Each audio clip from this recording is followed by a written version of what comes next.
I mean, no matter what, Bishop is rank 1 after this game, right? No matter what. I think I'll just go to bed after this game. Maybe I'll wake up rank 1. I can't keep playing. Welcome back to another Alvado video. Now in today's video, we're going to be watching a game played by Liquid Kurumx, the new rank 1 in NA. He started this stream at 1412 LP, already, super high up there, very respectable LP. Ended the day at 1567. I mean, look at these scores over here. Man was climbing tremendously.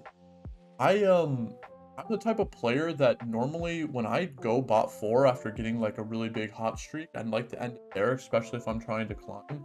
But, you can see the caliber of player that, these guys are when you hit that top 10, build just does not become a factor. 1, 2, 4, 3, 2, 6. I'm hopping off. Bro keeps playing and goes 1-1.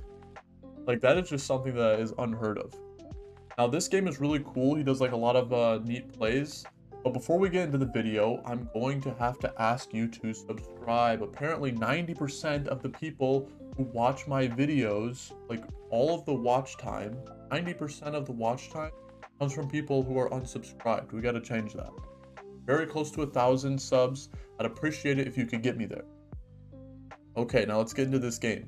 He started Belt right off the bat. A hero augment on 2-1, insta rerolls because it was just 3 hero augments that he cannot play around. If you are at this echelon of players on the ladder, if you're going to be at this rank, you cannot settle for a hero augment that is just going to be a losing strategy. He rerolls, he hits channeled Ferromancy. Channeled Ferromancy is pretty strong right now. There's a couple comps that you can utilize this rel augment in, and all of them are really strong. I'm talking about Yumi Supers, that comp, that's like the main one. And then you can play it in Kaisa and you can play it in Talia. Now we can see here, I don't know if you want to slow down the video or not and go back and look, but Dish Soap is also in this lobby, and Kurum and Dish Soap were competing for the rank 1 spot. Dish Soap was actually higher than Kurum at this point in time, and they were talking in chat about how they were going to play the game, because they both chose channeled Ferromancy and they both were wanting to play Yumi. You can see with Belt Cloak, you can go Redemption Spark plus 1 belt item, probably Sunfire Cape, and those are 3 really strong Nyla items. That is what Kurum's initial thoughts were. He was planning on playing around Yumi, but after seeing that Dish Soap had the channeled Ferromancy augment as well, and they're not dumb players. You don't get to their spot in the rankings for no reason. They're not going to both contest Yumi. They actually have a conversation where Dish Soap says his spot is better for Yumi, so you should not contest. And Kurum, he's not going to stubbornly hard force Yumi from this spot. He doesn't want to hold hands, so he allows Dish Soap to play Yumi. That means that he has to figure out exactly what he's going to play. He pivots off, and what do you know? He finds a shop with a Kaisa and a Vayne in it, and he says, "Okay, I'm gonna play Kaisa this game." Now, when you're playing around Kaisa, normally what you do is you have the 4 backline units, the 4 Recon, then you play around Cho'Gath, Rammus, then +1 frontliner. Now that can be anything. It could be a Zac, it could be a Nyla, it could be Fiddlesticks if you hit that. But in this variation of the comp, it's actually going to be a rel, because that hero augment is very valuable, and of course you're not going to stack the hero augment. You can see that super early on in this round, his board was looking mad pitiful. He chose to kind of like sell some upgraded units to make 10, but he was able to hit some upgrades, and now that he's like, he has his items made, he has this Wukong 2, he has this Rel 2, has like a pretty respectable comp. He was able to actually squeeze out this 3 streak. His spot is not looking so doomed. Now I do want to point out, because I literally just made a video on this, look at where this cloak is and look at where this rod is. He slammed the cloak component on this Wukong earlier, because in his mind he's thinking this cloak is always going on this Wukong, and 9 times out of 10 he would be correct. But in this one situation where he got this Nyla off of Carousel, he wants to keep the Nyla, but he also wants to make Spark. Issue is that he slammed the cloak on the Wukong, so he can't do either unless he sell one of them, but he does not want to sell either of them because it would not be stronger for his board. So he kind of gets bailed out because he ended up getting a rod off of Krugs, and he's still able to make that spark on Wukong, so he's going to, have the spark anyways. But, it's just another one of these situations where did that 20 MR that he had on Wukong really make a difference in fights? Probably not. I should just not have slain that cloak.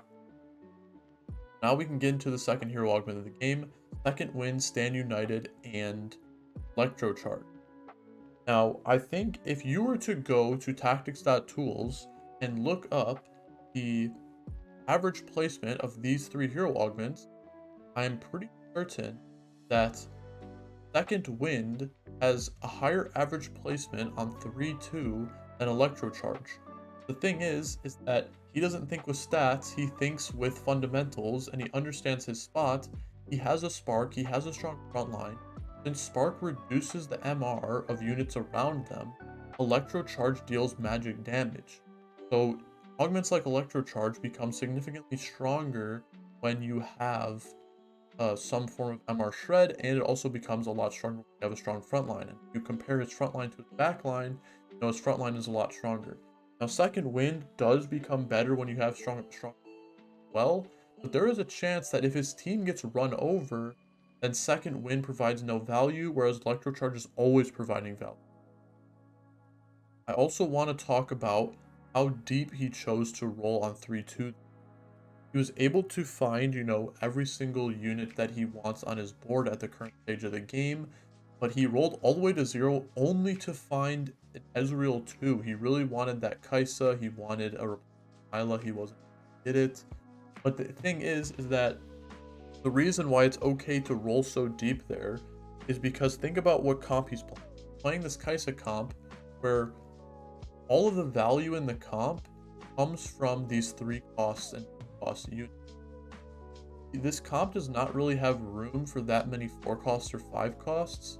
Most of the comp consists of, rerolling Kai'Sa, Vayne, Cho'Gath, and Rammus, and then you need to add the 2 extra Recons in Ashe and Ezreal, and then you have 1 flex spot. Well, his flex spot this game is going to Rel because he has to playing the support hero augment. But he doesn't even really have a spot for, a flex unit outside of any of them. Every single unit that he wants to find is basically on his board right now. He's going to replace this. But outside of that, he has what he wants. So basically, rolling on level 6 in this is still very valuable. A lot of comps you want to roll on level 7 because the chance of hitting a 5 cost or the chance of, upgrading these 4 cost units or the potential to even hit a 4 cost unit, it most of the time is like why roll third.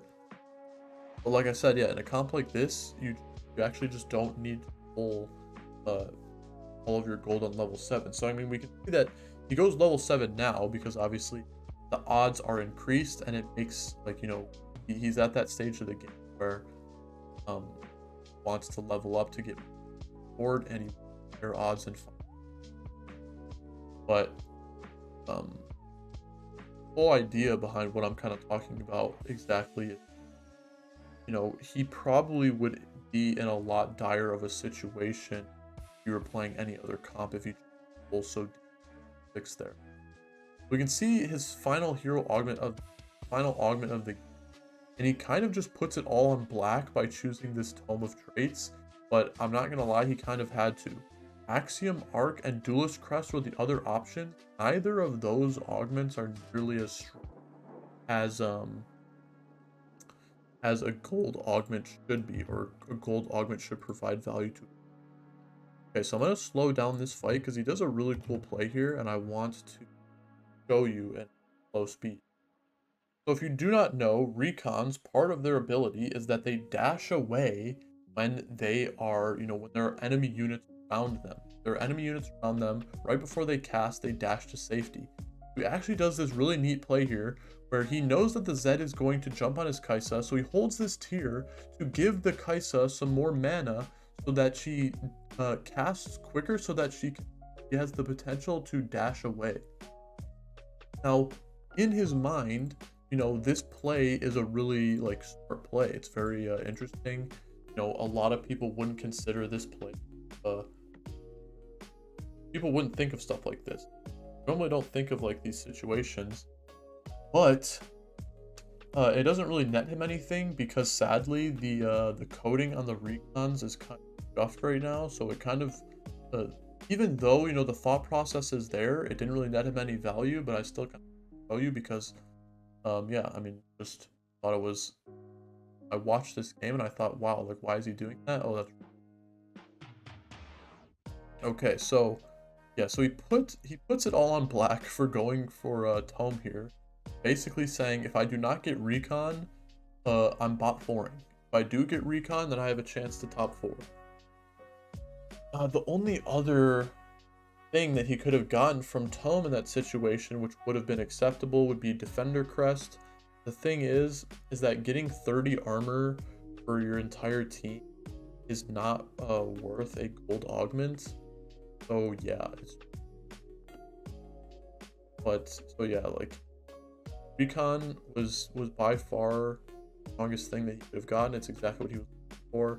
Recon in this spot is basically a fawn because it means that you don't have to play Ashe, and on top of that, you get to utilize such a strong unit like Bel'Veth. He made sure to hold on to Bel'Veth just in case he got this Recon because that's what he would always be putting it on. Bel'Veth synergizes so well with the Recon trait because Recon trait has this innate ability where if you are a Recon unit, then you automatically gain +2 range. So Bel'Veth already has 2 range. Give it a Recon spat. Bel'Veth now has 4 range. And for the cherry on top, if we think about this channeled Ferromancy augment from Rel, every single time your units are casting, they're gaining stacking armor and MR. And one of the things to note about Bel'Veth is that she has a really low mana pool and she casts very often.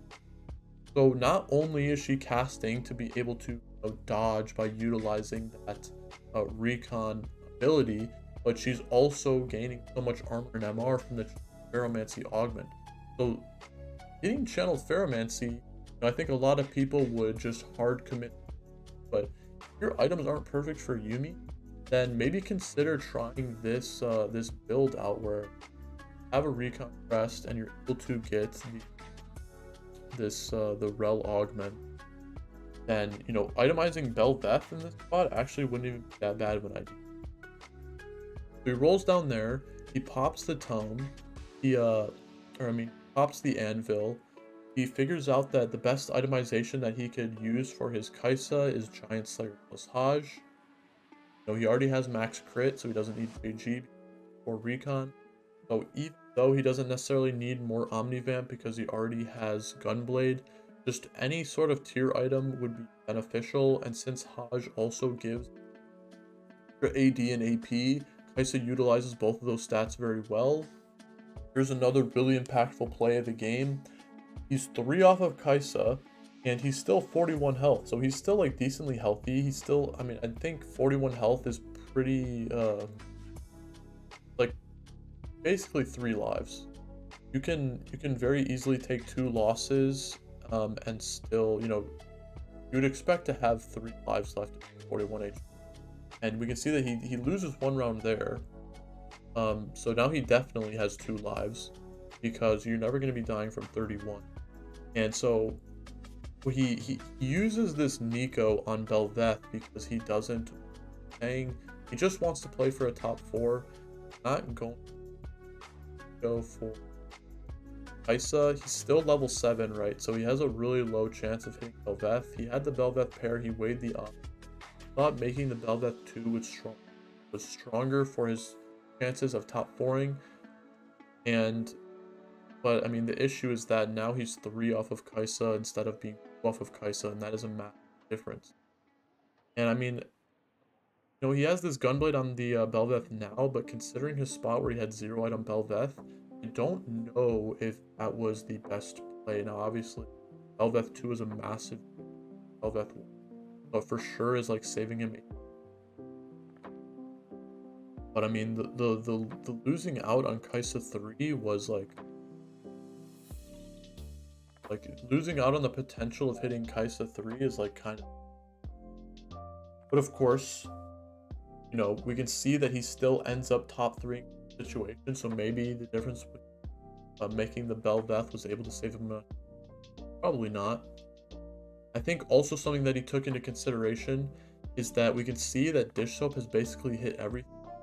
He has 3-item Nyla, he has 3-item Yuumi, he has Mana Zane on Yuumi, he has this extra Star Guardian spat, his comp is together extremely well, and he knew that Dish Soap was really strong. So Dish Soap, all he needed to do, Kurum, was just live.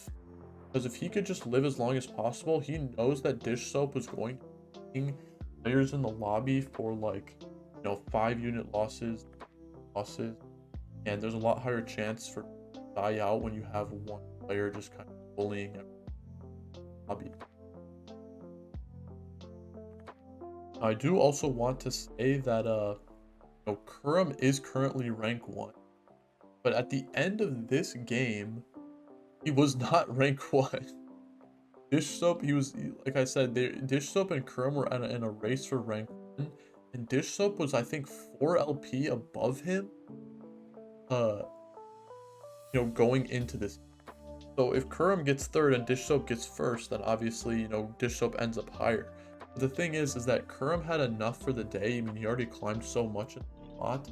He was down to just, you know, take this massive LP gain and just sit on that.